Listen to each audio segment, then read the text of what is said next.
March is Endometriosis Awareness Month, and we are talking about Black women's reproductive health and the journey toward healing. Get in here.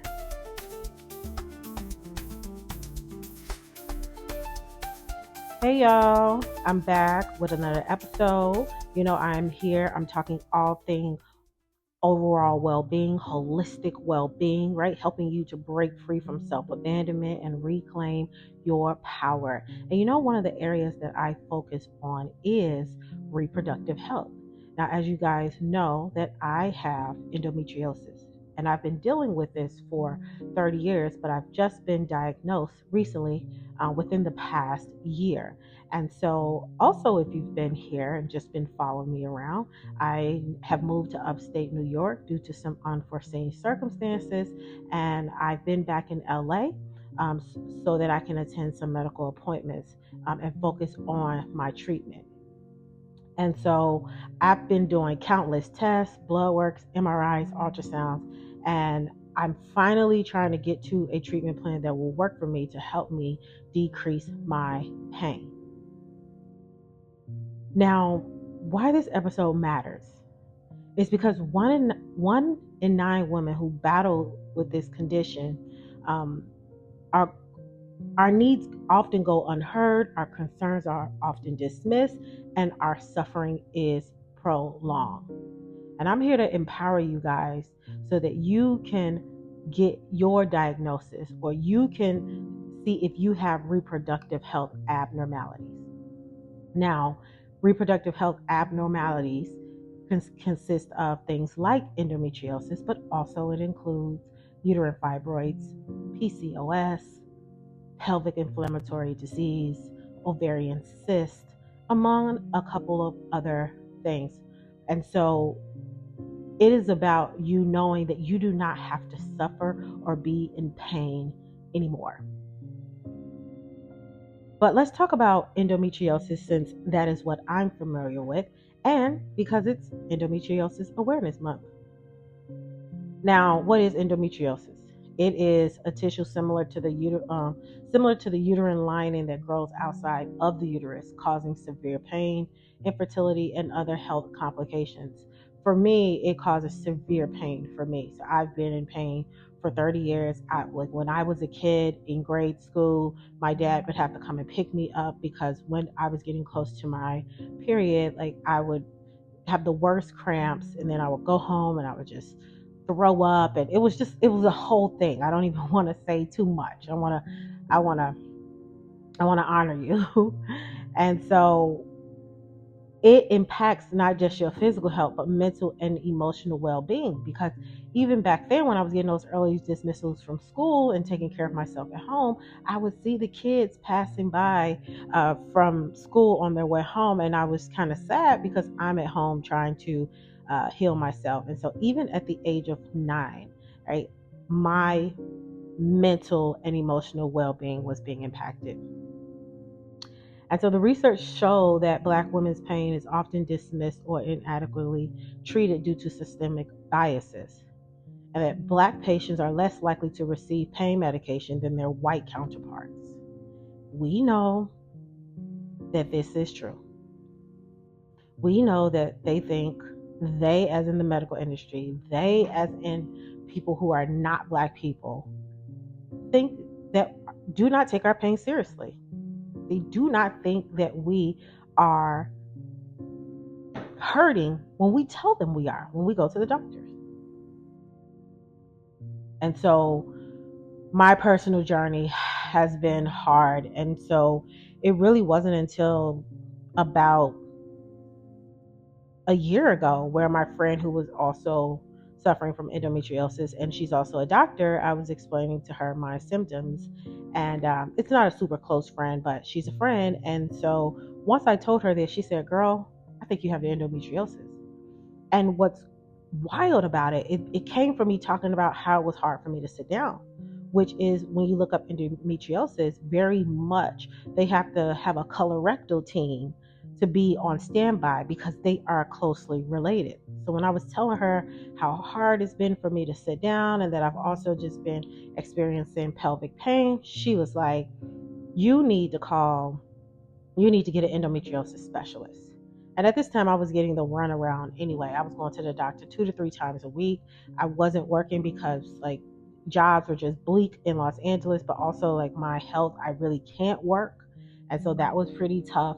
And so by talking with her, I knew that the first thing I needed to do was to get on the journey to getting a specialist. And so, fast forward, I have my specialist. Should we have done the surgery to diagnose me? Because the only way you can be diagnosed with endometriosis is through surgery. And so, they found a lesion when they were inside and tested it, and that's what came to be endometriosis. And so, for me, that was really great because now we had something to work with. We had a direction that we can go in. Because prior to, I was just like, the only thing I can really say is that I'm just in pain, and no one really knew what to do for me. And now I'll tell you that a lot of times they will think that it's fibroids because they'll do an ultrasound test on you as well too. And again, a lot of women do have fibroids, but also fibroids disproportionately affect Black women, with 9 out of 10 being diagnosed before 50. So fibroids is a common um, illness, but it is something that is not as intense as endometriosis in terms of chronic pain. And so my doctor has been awesome. And so I even spoke on a panel last week, did a symposium she invited me to because she wanted me to share my story with other women who've navigated pelvic pain. And this was going to be for the doctors that worked at the hospital. And so even though I've made strides with my surgeon, my doctor, hearing the stories of other women reminded me of how far we still have to go. And so why are Black women's pain ignored? And let's just talk about it. It's the systemic biases we face. Studies highlight how Black women's pain is normalized or dismissed. And so, real talk, when we advocate for ourselves, we're labeled as difficult or exaggerating. When we stay quiet, we're overlooked. Either way, we lose. Chronic pain affects more than just the body. It seeps into every part of your life, your relationships, your careers, your mental health. Feelings of isolation, depression, low self-esteem, self-worth become normalized, leaving many of us feeling unseen and unsupported. I definitely know about that. Not only was I unable to work because I pretty much been on bed rest for a year and a half, but I couldn't pay my bills. I really wasn't supported. I didn't have a partner. And so I was evicted, and so I had to move. And so life has just been really uncertain as I try to just navigate getting back to myself.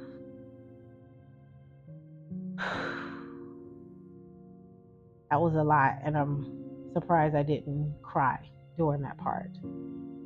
What I want to say is there are things that we can do to empower ourselves, right? And so we're going to these doctors and they're not really helping us, right? Or they're masking our pain with birth control or whatever. Like it's not cool.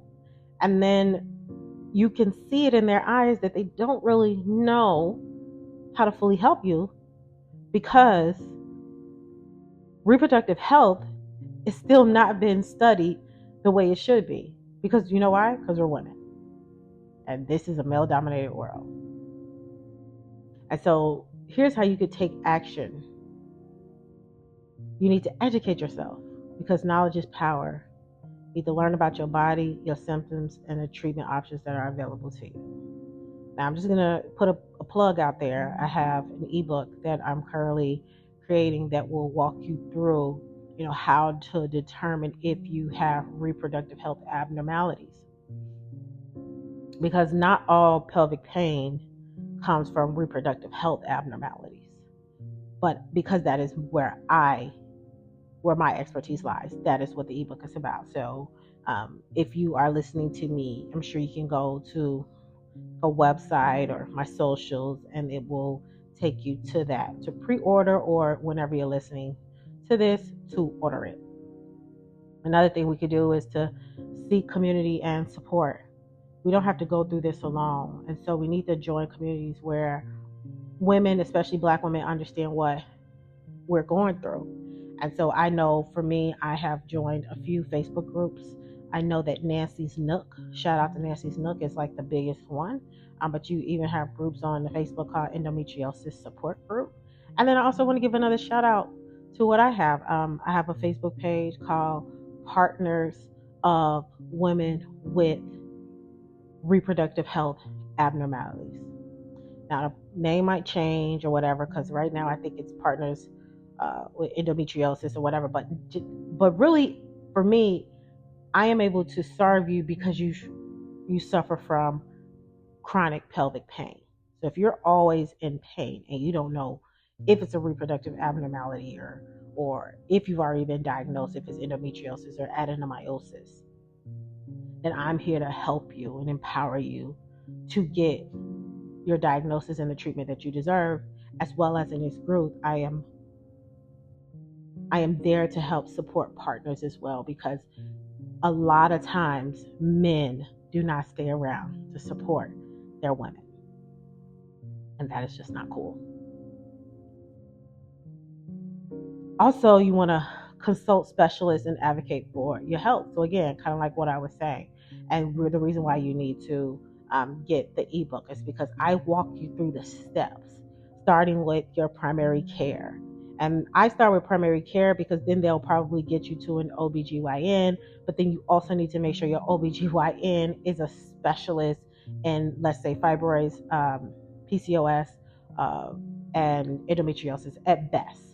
But there are ways to like get tests done first as you are getting your specialist. And just remember and remind yourself that second opinions save lives. And so again, I had a lot of doctors saying a lot of things, but ultimately it was really my friend who was the doctor who started to lead me in that direction. And that speaks to me trusting her. And then also you just need to prioritize your mental health. Like, pain is exhausting. And if you're not tending to your emotional well-being, the weight can become unbearable. And so I just want to encourage you to seek therapy or counseling to process your emotions, and the toll that it has, on your mental health. Again, endometriosis, it's really a terrible illness because of the pelvic pain. It is unbearable. And let me just paint a picture to what it feels like. And even me not having kids, the way I've explained it, a person was like, this feels exactly the same like when I was in labor. But yeah, essentially when you're in pain, it feels like a menstrual cramp times 100. So that of like a contraction. So I feel like I could literally like start pushing a baby out. Like, I'm usually in so much pain that I'm in fetal position. So these are some of the things that I go through while managing the pain. That's why it's been unbearable. It's been scary, because where do I go from here? And so what I now know this to be called is a flare-up. So people are like, oh, I have a menstrual pain. Oh, I'm having, like, it feels like contractions, but the way they identify it, it's a flare-up. So endometriosis is that it impacts you so much that it feels like you are literally having a baby. And so I just want you to know that you need to stand in your power, and that your pain is valid, and your voice matters, and you deserve a healthcare system that listens and responds. Also, look out and reach out to organizations advocating for Black women's reproductive health. What are we if we don't have each other? Because the only way I got to my doctor is through another Black woman. And so this is just a little bit on endometriosis, since it is endometriosis month. I'm going to tap into what can doctors do and staff, nurses. What can the industry do to also be better able to help Black women and with their chronic pelvic pain, which can lead to reproductive health abnormalities. So make sure you listen to the next episode, because that's what I'm diving into. You guys know that you can stay connected with me You can follow me. I'm on all the things: Instagram, TikTok, Threads, YouTube, LinkedIn, wherever the next app pops up. Okay. I do private monthly get togethers where these are safe spaces where we can heal, learn, and grow together. Again, I focus on reproductive health. I also talk about emotional health. Again, just breaking free from a bit self abandonment, and stop living for everyone else, live for yourself, stop people pleasing. And then I also work with creative entrepreneurs and helping them build their businesses. So, if you need to talk about any one of these issues, or if you're just feeling stuck, lost, what is another word I want to say? I would say tired, exhausted, get in this safe space where we can support you. And then I also offer personalized coaching to help you reclaim your power, prioritize your well-being, and build a life that honors your needs. Okay, so you want to get in touch with me there. Again, if you are listening to this, then you will see it somewhere in the text where you can reach out to me for one-on-one coaching. But those are for the people who are serious about getting to the life that they really want. This is not for people who are like still indecisive about it. Like, I have helped countless women. I have also gone through a lot myself, and it is no easy feat, but with support and with your yes, we can get you to there.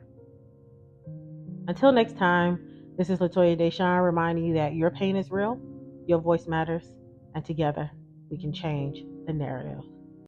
I'll see you in the next episode.